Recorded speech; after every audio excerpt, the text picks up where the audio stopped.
Alors j'avais quand même envie de prendre, parce qu'on n'a pas trop vu parler des peintures, on en reparle dans un petit instant avec vous Françoise, mais d'abord Émilie Touilleras à la CARSAT.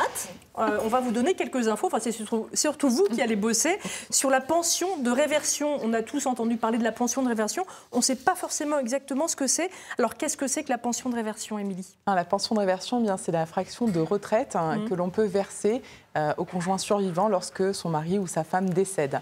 Donc cette somme en fait, qui peut être demandée, elle correspond à 54% de ce que percevait ou aurait perçu la personne décédée. Le salaire qui correspond au salaire. Exactement. Ouais. Si par exemple il y avait une retraite de 1 000 €, 540 € au maximum peuvent être reversés au conjoint. Donc c'est important parce qu'un deuil, c'est aussi un déséquilibre financier à suivre aussi. Donc cette pension de réversion, elle peut être essentielle.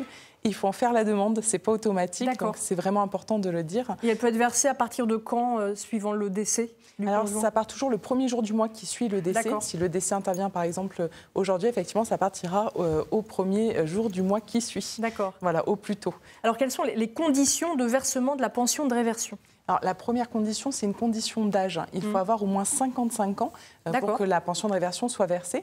Alors, en sachant également qu'il existe une autre allocation, si vous n'avez pas encore 55 ans et que vous rencontrez un deuil, on peut bénéficier de l'allocation veuvage, qui est une aide financière également que les CARSAT peuvent verser.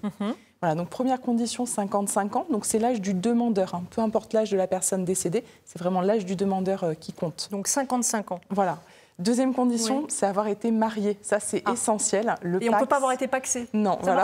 Non, le pax, le concubinage, malheureusement, ne fonctionne pas. Ce n'est que le mariage. Donc, voilà, peu importe la durée du mariage, il faut avoir été marié. Même si on n'a été marié qu'une semaine, par exemple? Exactement. Alors, s'il y a eu plusieurs mariages, par contre, attention, parce que la réversion pourrait être partagée entre les conjoints et les ex-conjoints. Le dernier conjoint et les ex-conjoints.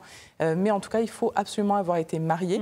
Et c'est important parce que des fois, on a été marié 2 ans et puis on n'a pas envie de réitérer et pour autant on reste pacsé ou en concubinage plusieurs années et malheureusement la personne avec qui on termine sa vie n'aura pas le droit à la réversion.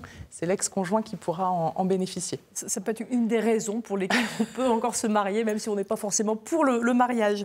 Alors par exemple, effectivement, mon conjoint qui vient de décéder a été marié plusieurs fois avant. Alors comment ça se passe dans ces cas-là? Eh bien, dans ce cas-là, en fait, on va regarder le temps de mariage avec chacun des conjoints encore en vie. C'est important parce que si les ex-conjoints sont décédés, il n'y aura pas de partage de la réversion. Et ensuite, ça sera la personne qui aura été mariée le plus longtemps qui pourra bénéficier de la fraction de réversion la plus importante. Voilà, donc on partagera en fonction du prorata des mois de mariage. D'accord, donc même effectivement, si on a été marié mais divorcé, ça fonctionne en fait. Oui, et souvent, ça c'est une chose auquel on ne pense pas parce qu'il y a une confusion avec les retraites complémentaires. Vous savez qu'il y a la retraite de base, la retraite complémentaire. Donc pour la retraite de base, vous pouvez même être divorcé, remarié, vous gardez toujours des droits pour les ex-conjoints, alors que pour la retraite complémentaire, vous perdez vos droits si vous vous remariez. Voilà. Donc souvent, il y a une confusion et c'est pour ça qu'on invite à faire la demande de retraite en ligne parce que ça permet, grâce au numéro de sécurité sociale de la personne décédée, de contacter l'ensemble des caisses de retraite et grâce aux informations que vous donnerez sur le document, de savoir si vous pouvez bénéficier ou pas de l'ensemble des retraites de réversion. D'accord. Alors justement, pour résumer, quelles sont les démarches à effectuer pour avoir cette pension de réversion? Alors, elle n'est pas automatique.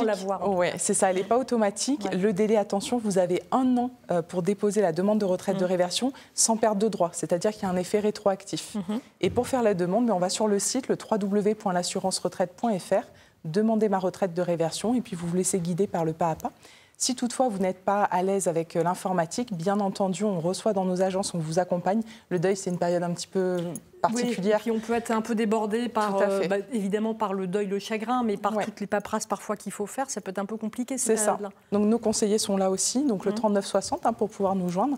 Et puis tout le réseau France Service, on en a parlé déjà, mais vraiment proche de chez soi, on peut avoir une maison France Service et des animateurs qui pourront nous accompagner dans ce cadre-là aussi. Bon, merci beaucoup, Émilie. C'est pas hyper gai ce dont on parle, mais c'est quand même très utile, de savoir, d'avoir ces informations très pratiques en tête. Merci beaucoup, Émilie.